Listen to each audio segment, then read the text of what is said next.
hayırlı akşamlar. Bugün yayının devam etti. İkinci saat biz bunu Kırım'da alıp varacağız. Bugünkü misafirimiz eski Kırım'daki'den işgalden önce TİKA'nın reisi İsmet Yüksel. Eskiden de KHA agentliğin kurucusu. Şimdi Kiev'in iş adamı. Evet, şimdi iş adamı. Yine de diasporanın bundaki Kırımtatarların arasında bağ kurgan ya iki tarafında işinden yaxşı bilgen. Birinci sualım evet soramayıp olamayım. Çünkü bütün Ukrayna'da uzmanları bunu şimdi takip edip yorumlaylar ama kimse bir şey anlamay. 29'unda Soçi'de Putin'in Erdoğan görüşleri iki cumhur reis. Bir taraftan araları dostluk arası diler. İkinci tarafa başka bir tanımlama da var. Bu dost-düşman ilişkileri. Hem dostluk hem düşmanlık var. Ortak briefing, ortak basın toplantısı ötkerilmedi. Ona Allah'ın göre böyle ortak bir şey olmazsa, böyle beyanname olmazsa taraflar anlaşmadı gibi deyip görünüyor. Niçin şimdi meraklı süre meselesi devam ederim? Çünkü ardından Kırımtatar meseleleri de var. Onların da kotermek için diasporanın bir talapları vardı. Siz cesten ne hakkında onlar konuşup olamadılar, ne hakkında akıl tanışıp olamadılar, ne hakkında pazarlık gitti aralarında? Evet de şimdi bunu herkes anlamadığını gibi ben de bir şey anlamadım. Ama kimse anlamaz. Aslında uzmanların işi kimse anlamaz, müzakere etmek. Şimdi genelde bilirsiniz bu prezidentlerin, görüşmelerin asıl analizini yapabilmek için sonki briefinglerin ve açıklamalardan çıkartabilirsiniz bir şekilde ne olarak ne bitkenini anlayabilmek için. Bu şimdi sonki Soçi'deki yapılan şu görüşüde evet de tek tahmin edebiliriz. Başka bir şey değil. Suriye'deki son durumlar, bölgesel Karadeniz'deki son bu durumlar, Ukrayna durumu belki de laf edildi. Ama şöyle bir şey, ben en sonki çıkışta selamlaşmalarda çok gergin bir ortam görmedim ikisinin arasında. Hatta şakalaşmalar, gerginlik de yok. Gerginlik de yok. Bir şey yoktu ama bu artık tabii bu da şu da var. Putin de Erdoğan da artık yılların liderliklerini yapıyorlar ve ikisi de çok tecrübeliler buna da. Belki de içerideki olgan şeyleri dışarıya yansıtmama konusunda da profesyonelleşmiş olabilirler. Dep düşünelim. Ama şimdi muhakkak ki yani bu Suriye meselesini ve bölgesel problemleri görüşülmüştür ve Türkiye ile arasındaki ticari ilişkiler bunlar mutlaka görüşülmüş olabilir. Ki olabilir değil mutlaka görüşler ama dediği haklılık payım da var. Eğer güzel bir neticeler almış olsalar da bunları çünkü Erdoğan da Putin'in de her ikisinin de bunların tanıtımını, reklamını çok rahat yapabilecek insanlar. Biz bunu yaptık, şunu yaptık diye. Çünkü göstermek için demek ki herhalde çok güzel bir şeyler sıcak bir toplantı olmadı diye düşünüyorum.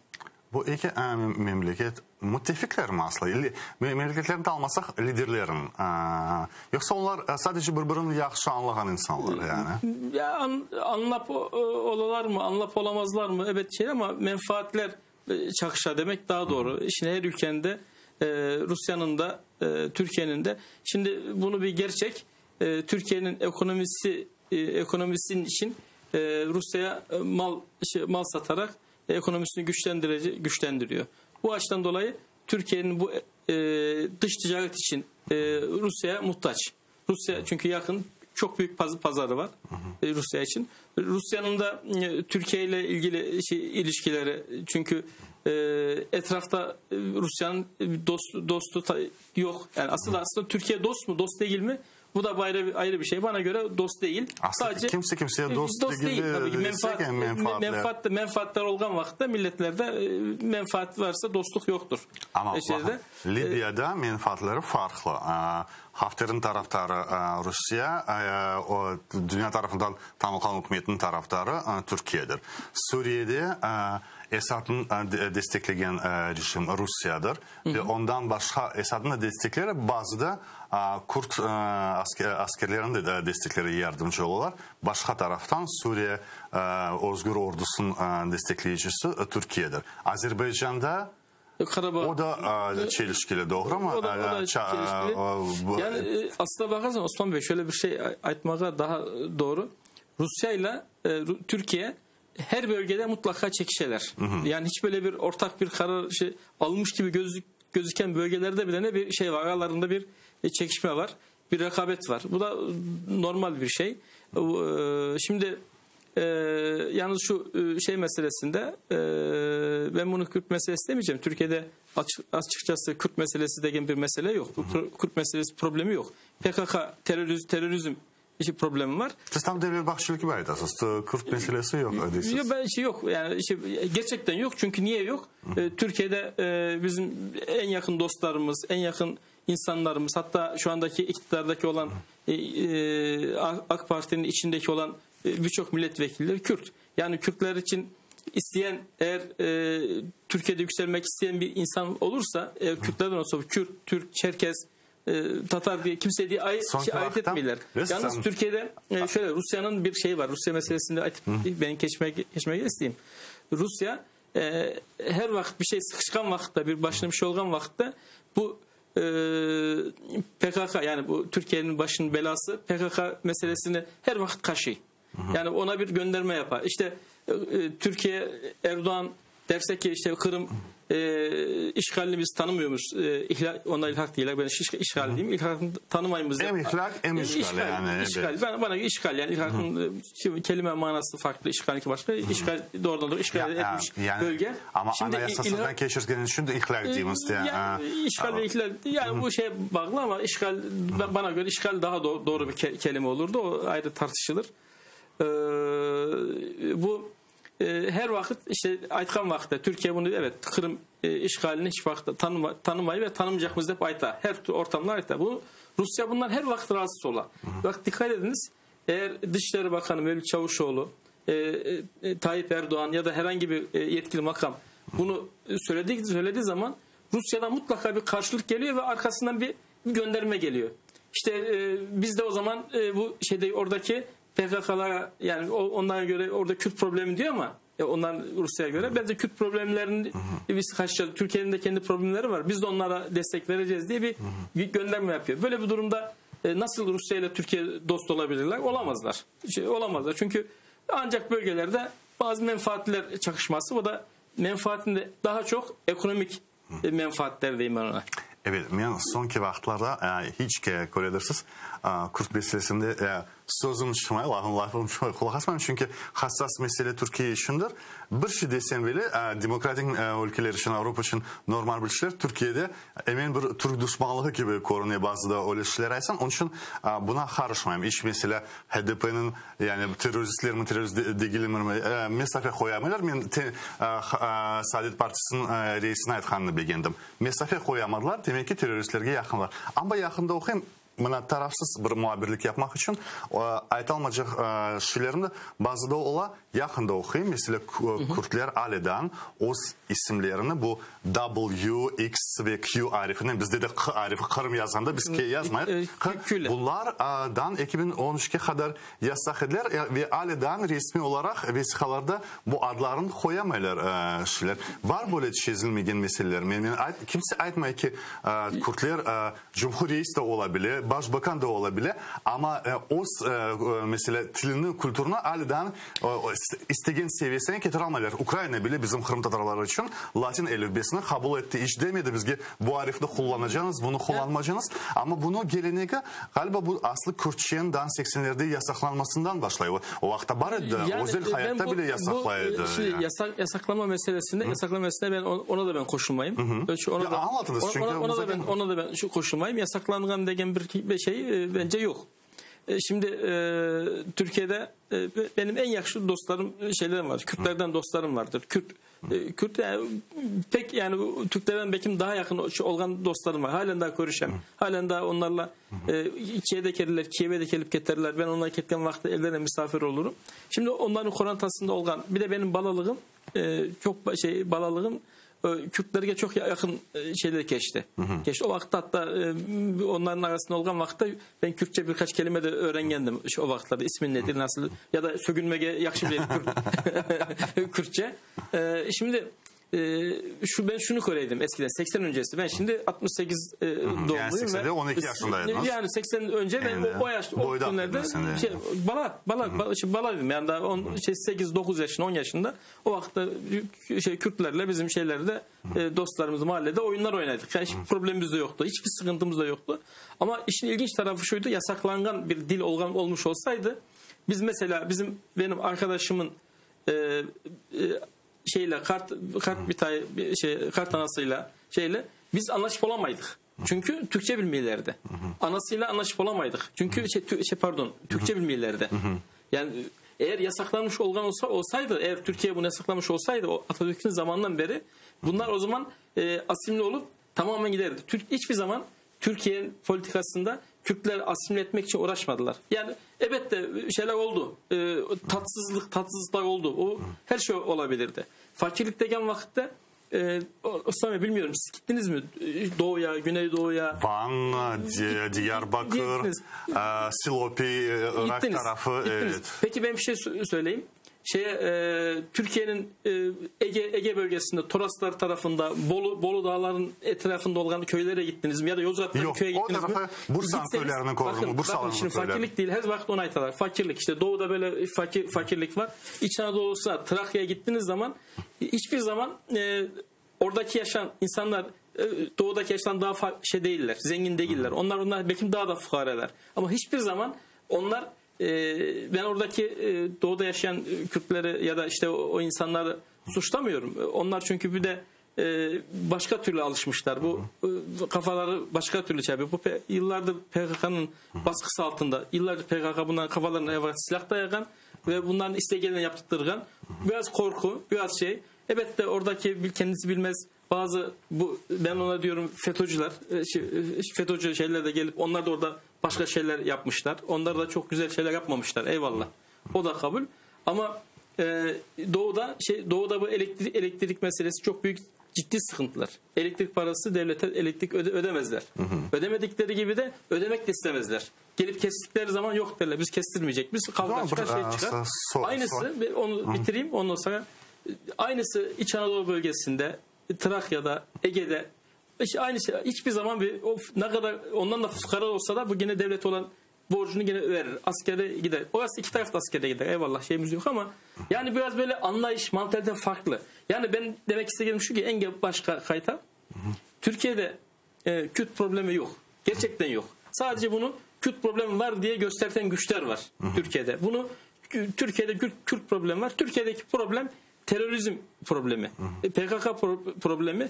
Bu PKK'yı destekleyenler de yıllarca dış güçler. Yani sanki ben de bir AKP'nin gibi oluyor ama değilim. Yani dış güçler.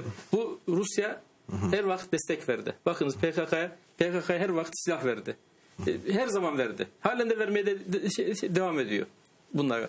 Ermenistan oradan yakın dağdan gelip oralarda PKK'nın Kürt teröristlermiş gibi burada gelip Türk askerler savaştılar ki bunlar defalarca ispatı var. Yakalandıkları zaman Ermeni oldukları ortaya çıktı. Ermeni askerleri oldukları ortaya çıktı. Ruslar buna geldi. Amerikalılar sahada. İngilizler sahada. Bunlar herkes sahada. Şimdi nasıl oluyor bir Kürt problemi? Bu terörizm problemi ve Türkiye'nin belki men sualım sizge amatörçe ko'rinur. Belki derinden anlatmak için bir sözler taparsınız. Ama ne kadar yıllarca okuganımdan bir şeyini anlamam. Mesela Kürtlerin olgan problemi. Men sayam bir sorunları var. Yani mesela hurfatlarından başlap mesela onların tabelalarına göre yani her şey mesela denilse her şeyinizge mesela ailedən tilləri seçmeli oxula böyle esas gibi oxumay. Bu da Erdoğan vaxtında peyda olan şey. Evvelden dersleri de yok idi. Asibili yapmadı Türkiye'desiz ama bir milletin mektebi ana tili olması, ana tili ibaresine bile karşılık göreyim. Ana tili sayılmaz. Zaza bir insanın ana tili zazacıdır. Kırmancı, Kürtçen degen. Yani bütün bu haklarını alınız, yapınız. Sadece ne yasak? bu devletini bölmek yasak, silah almak yasak, hendikler kurup da merkez hükümeti tanımamak yasak. Bu normal şeylerdir. Bunlar yasaktır. Bunlar terördür. Bunlar bölücülüktür. Bunlar suçtur. Bunun için herkes içeri atılacak. Evet. Kurtsun mu, Türksün mü, Tatarsın mı, kim olsan olsun içeri, ama tilinden şimdi bilmem bazı okuyum cemevleri mesela Aledan'ı ibadethaneleri gibi Türkiye'de kabul edilmeyen şey gibi yani. Til hurfatlarına haytamız bu harfler Aledan yazılanda vesikalarında kullanmayı. Bunların çözmek ne probleması var Türkiye'de? Yani. Ben şöyle ayeteyim ya, bu sen tabii bunu sen problem olarak görüyorsun, ben problem olarak görmeyeyim. Şöyle problem olarak görmeyeyim. Yani insanlar öz aralarında Kürtçe laf etken vakitte ki rahat laf ederler. Hiç kimse niçin sen Kürtçe laf etesin deyip aytmayın. Bir kimse aytmay. Yani mutlaka, çünkü Türkiye devleti bir bütündür. Devlettir. Türkiye'nin diğer bölgelere baktığın zaman Türkiye'de o zaman dersin ki Kürtler şimdi şey oldu, bunu okullara Kürtçe dersleri sokan vakitte o zaman derler ki Çerkezler, biz de burada, biz de şeyiz, Çerkeziz. Bizim de o zaman okullarda hakkımız olacak. Biz de Çerkezce öğreneceğiz. Lazlar diyecek ki biz de öğrenmek istiyoruz. Arnavutlar diyecek biz de öğrenmek isteyeceğiz. Şeyler ve bunlar herkes öğrensin. Zaten Türkiye o kadar Hindistan gibi büyük kalabalık bir toplum Afrika'da değiller ama yani bunlar zaten hiç kimse buna karışmıyor. Hiç kimse karışmıyor. Sen evinde gelip veya biz kendi aramızda ki devlet de bunu şu anda biliyorsunuz işte Kürtçe yayınlar da başladı TRT'de, devletin televizyonunda TRT'de Kürtçe şey var, kanal var. Türkçe filmler okunuyor. Kürtçe şarkılar söyleniyor. Hiç kimse demiyor ki bunu sen niye şey yapıyorsun diye. Ve bir de başka bir şey daha var. Yani bunun acaba ben düşünüyorum şöyle ki şimdi tam okudum, tam hatırlayamadım da şeylerini, belki yanlışlar söyleyebilirim. Bunu seçmeli dersler yapıp da ki yapıldı da bazı bölgelerde herhalde yanlış hatırlamıyorsam. Yani zaten ona müracaat eden de olmadı.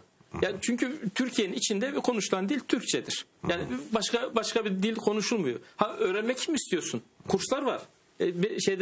Kürtçe belediyeler, oradaki açılan özel kuruluşlar Kürtçe dersler açtı. Kimse gidip de para vererek Kürtçe öğrenmek istemediler. Yani daha derin şekilde, ilmi şekilde. Ha şimdi şey varsa, böyle bir serbestlik varsa, insanlar kendi aralarında Kürtçe konuşuyorsa, rahat konuşuyorsa, yani bunu mutlaka nasıl bunu yasak diyebilirsin, bunu baskı diyebilirsin. Böyle yok baskı. Hatta şeye gittiniz, ben onu sordum biraz önce, hiç gittin mi diye. Diyarbakır'ın gidin, köylerine gidin, köylerinde. Sen gidip eğer Kürtçe bilmiyorsan köydekiler de belki anlaşamazsın. Mümkün değil, anlaşamazsın. Hatta bırakın, ben askerliğimi Erzurum'da yaptım. Erzurum ki yani tamamı Kürt değildir. Dadaşlar vardır, Kürtler vardır. Ve biz o dağlarda o vakitte köylere keteydik. Tercümanla anlaşaydık. Yani bu Türkiye burası. Nasıl yasak olabilir bu iş? Nasıl Kürtçe yasaklanabilir? İnsanlar evinde, köyünde, kahvesinde çok rahat konuşabiliyorlar, rahatlar. Keşke zamanında Kırım Tatarca da, ben Kırım Tatar diline geçip Kırım Tatarca'yı aytayım. Keşke Sovyet Devleti içinde de Kırım Tatarca da bu kadar rahat konuşulsaydı. Ben şimdi Türkiye'de Kürtlerin meselesine aytam, böyle karşılığında da hep ervak politik olarak karşılaştırmaya çalışıyorlar ama değil, öyle değil. Kırım'a ve halen de Kırım Tatarların evlerinde Kırım Tatarca laf edilmiyor. Yani asıl yasaklanma Kırım Tatarca'ya kelgen. Kırım Tatarlar yasaklangan. Yasaklanma böyle olur. Sovyet Devleti zamanında insanların isimlerini koydurmaganlar. Yasaklaganlar Kırım Tatarca. Bilesiniz, uyduruk isimler ortaya çıkan Kırım Tatarlarına adından. Gerçekten yasak. O zira demosta oldu. Bu yani inkılap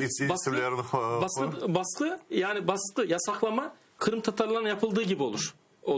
Böyle yasaklama olmaz.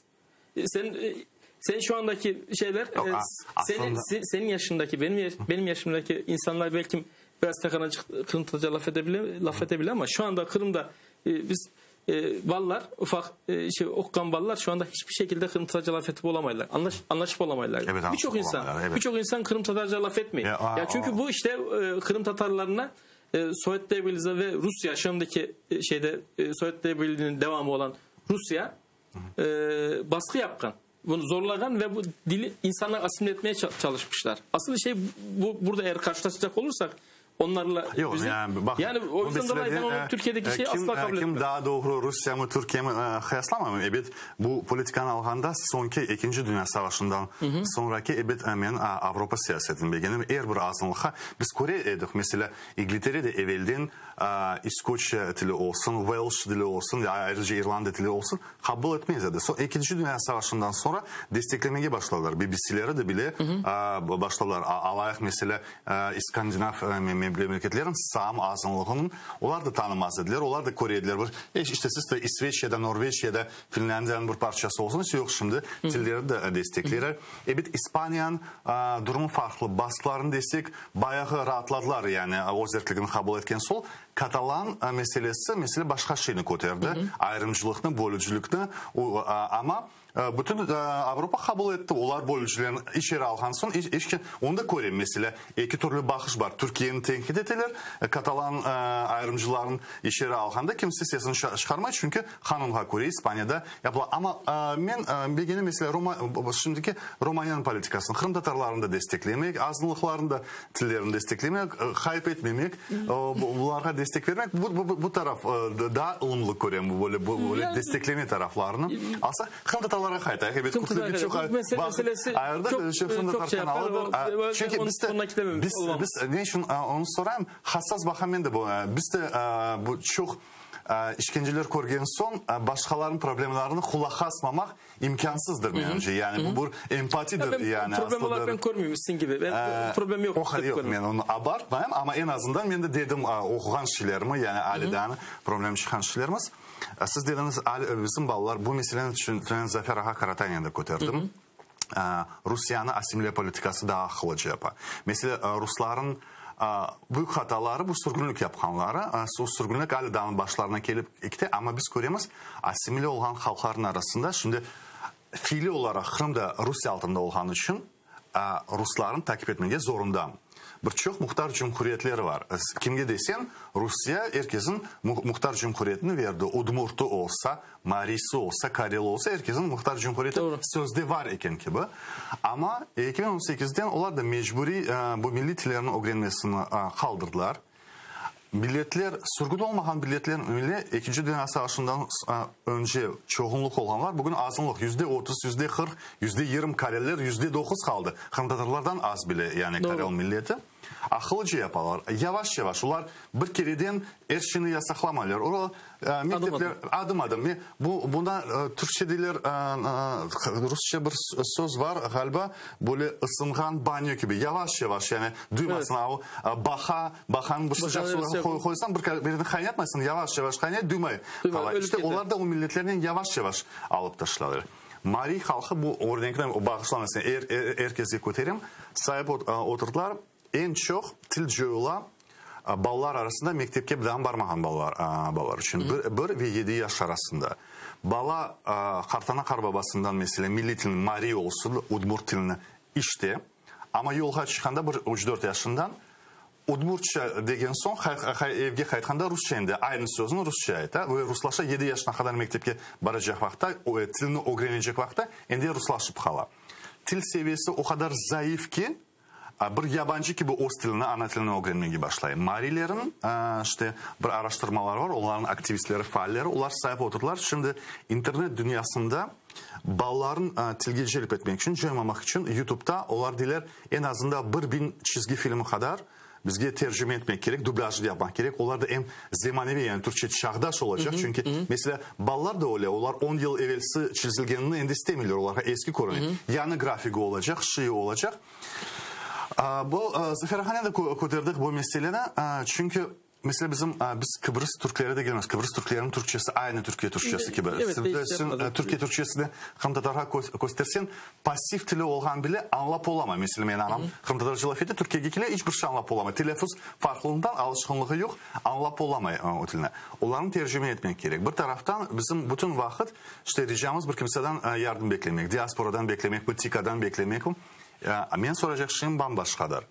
aramızdan öyle aileden mesela büyük iş adamlarımız olup çıkmadı. Ne için sizce bu yıllar arasında böyle iş adamları yani ortak yani Türkiye'nin Ukrayna'nın iş yapıp bu mesela ortaklık yapıp da bu şeyde kazanıp da çıkan insanlar olup çıkmadı. Bu büyükler var idi mesela örnekler. Onu da aytayım mı bilmezsiniz. Bir İbrahim Aracı meselesi var idi. O da ayrı mesele olup çıktı. Türkiye'den mi çıkmadı yoksa? Asla aramızda yani ben şimdi Kırım meselesine bakıp Kırım meselesine hassasiyeti olan iş adamları. Tamam. Onlar diyorsun. Niçin çıkmadı? Ya bu şey şöyle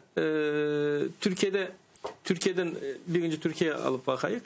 Şimdi aslına bakarsan Kırım Tatar iş adamlarımız bizim Türkiye'de pek çok. Yalnız biraz önceki aytıklarım gibi Türkiye ve Kırım Tatar meselesine baktığınız zaman Kırım Tatarlar ve Türkiye'deki insanların arasındaki bir kültürel fark fazla yok. Hemen hemen aynı. Pek yakın. Evet, pek yakın. Çok yakın. Dil evet şeyler var. Doğru. Birinci bakmakta. Biz yalı boylular pek yakın. Yok fark etmez. Nogaylar da şimdi Kırım'dan Türkiye'ye ketken bir insan belki 15 gün, 1 ay, 2 ay kıyımlık çeke. Dil meselesine. Sonra bir ayın sonunda çok rahat anlaşılıyor. Çünkü temeli aynı, kökeni aynı. Türkçe, Türk dili konuşuluyor. Türkiye'den de bu Kırım'a gelip Kırım Tatarcasını yakşı bilgen konatanın içine düşsen o da hiç zorluk, kıyımlık çekmezden anlaşabilirsin. Çok rahat çünkü çok var. Benzerlikler var. Yani aynı Türk dili. Yani bunu ayrı benzerlik demek doğru değil. Aynı dil. Örf adetler yine aynı. Din, Müslümanlık hepsi aynı. Onun için Kırım'dan gidip de Kartbabalar Kırım'dan gidip şimdi Türkiye'de sonra iş adamı olan insanların Türkiye'yi zaten ayrı bir devlet gibi görmüyorlar. Kendisinin işine görürler. Ve Türkiye'de bilirsiniz. Burada evet Kırım Tatar, biz Kırım Tatarları depaytamız ama Türkiye'deki insanlar, derneklerimizin adı dikkat edin. Kırım Türkleri. Kırım Türkleri. Yani bu onun için Kırım Tatar iş adamlarımız bizim Türkiye'de var. Pek çok. Çok iş adamlarımız çok var mı? Hem meseleye bakan çok fazla yok. Yani var. Birkaç tane iş adamlarımız var. Bakan. Bu iş adamı olan insanlarımız var. Ama önemli olan bizim buradaki siyasetimiz, politikamız Kırım Tatarların derneklerin, meclisin ya da bizim buradaki Kırım Tatarların onları mevcut olan Kırım Tatarlarını onlara tekrar yeniden Kırım Tatar olganlarını hatırlatmak. Onların anladığı şekilde anlatabilmek. Onları Kırım sevdirmek. O zaman olursa zaten mevcut Kırım Tatar iş adamları zaten Kırım'a sıcak bakalar. Ki örnekleri çok fazla. Belki şimdi ben de burada isimlerini herkesin tek aytmayayım çünkü unuturum. Sonra İsterseniz birkaç isim aytmanız yani. Ya mesela bizim Kırım Tatarların arasında bizim Celal İşlem var. Yani bizim İstanbul'da iyi bir iş adamı. Yani güzel fabrikası var. Güzel de şeyleri var ve bizim halen daha bizim Kırım Tatarların oradaki derneği İstanbul Derneği Başkanı. İstanbul başkanı. Yani bu şeyler de Ankara'da da var. Geçen gün mesela birkaç gün önce açtık. Bir de Kırım Tatar Türk meselesinde çok fazla de yok. Aramızda bizim Türkiye'de aramızda Kırım Tatar olmayıp da gerçekten Kırım Tatarlarından daha çok önem gösterken Kırım'ı daha çok değer vergen insanlar da var. Mesela geçen gün bir açtık. Burada et fabrikası açıldı. Bizim bu dostumuz Kırım Tatarı değil. Ama Ankara'da bizim derneğe yakın bir insan, bizim Kırım Tatarlarına yakın bir insan, Celil Bey.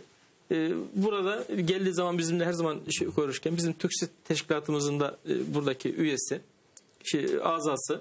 Yani mutlaka Kırım'a baktığın zaman da bu işgale kadar olan dönemlerde çok Kırım Tatar iş adamları geldi. İş yapmak için de geldiler. Türkler de geldiler. Ama Ukrayna'nın bazı politikaları yani bu nasıl söyleyeyim ben sana bunu da açık etmek gerekirse yolsuzluk politikası yolsuzluk meselesi çözemedi Ukrayna. Çözemedi ve bu gelen iş adamlarına yol gösterten çok olmadı.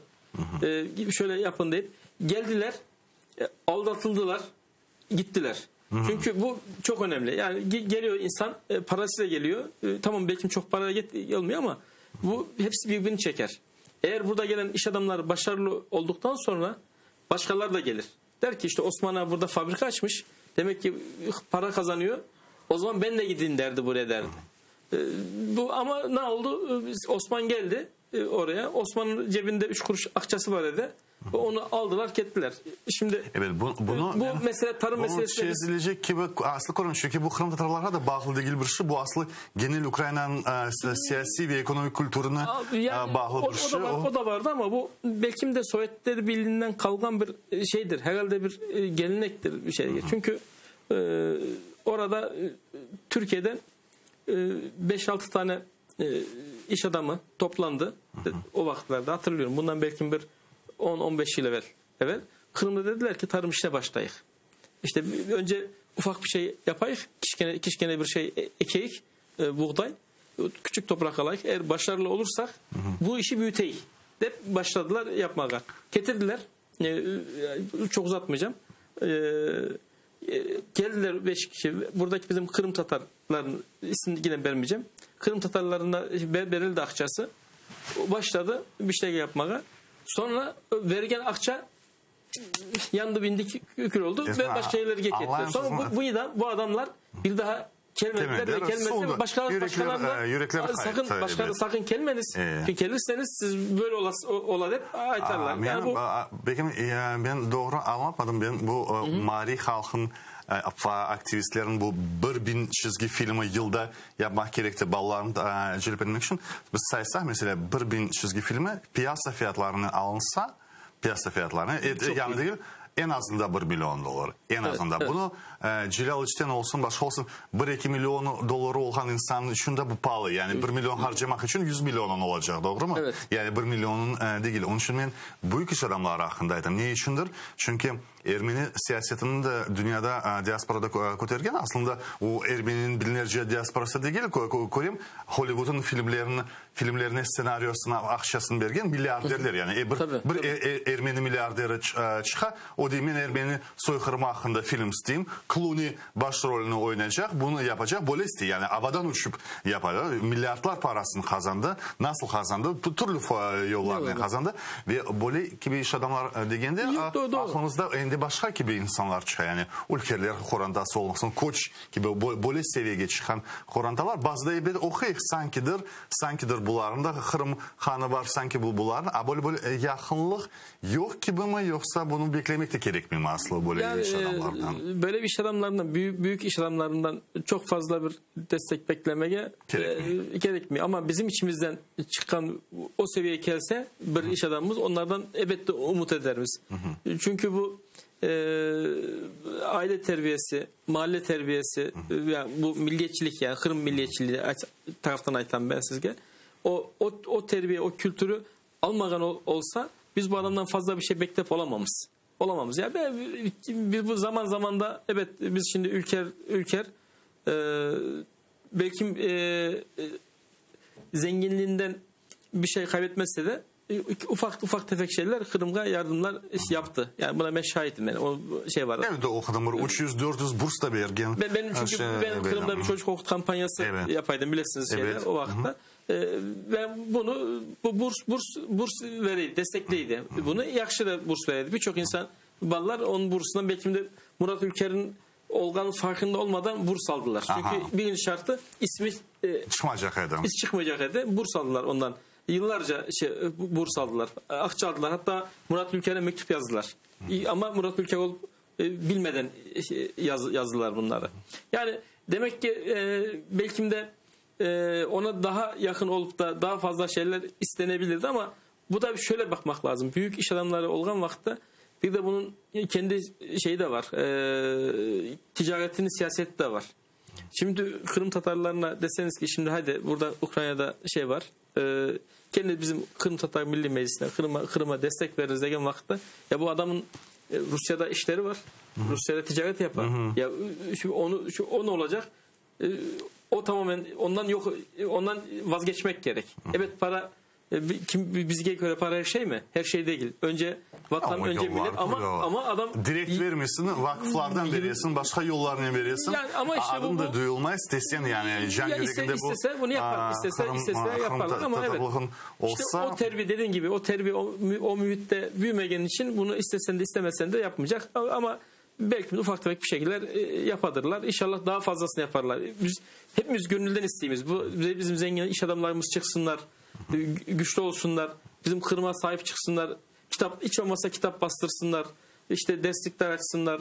Ne bileyim ben bu medyamıza destekler versinler. Bekleyimiz. Ama maalesef o beklegen şeyimizi çok tap olamadan son ben yani şahsen ben hayal kırıklığına uğramayım. Sizin biz daha kaldı yanımızın sonuna kadar bu tez keçken eken bu saatimiz.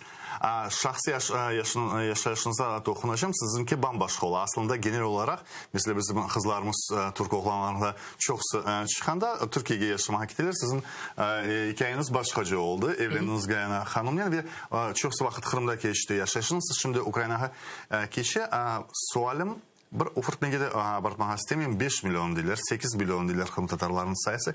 Gerçek aytsa. Gerçek yani ozu Kırım Tatarlığını tanıgan. Derneklerin işlerini bazı da olsun erkun değil de bazı da yılda bir kere yani tepreşke kelgen.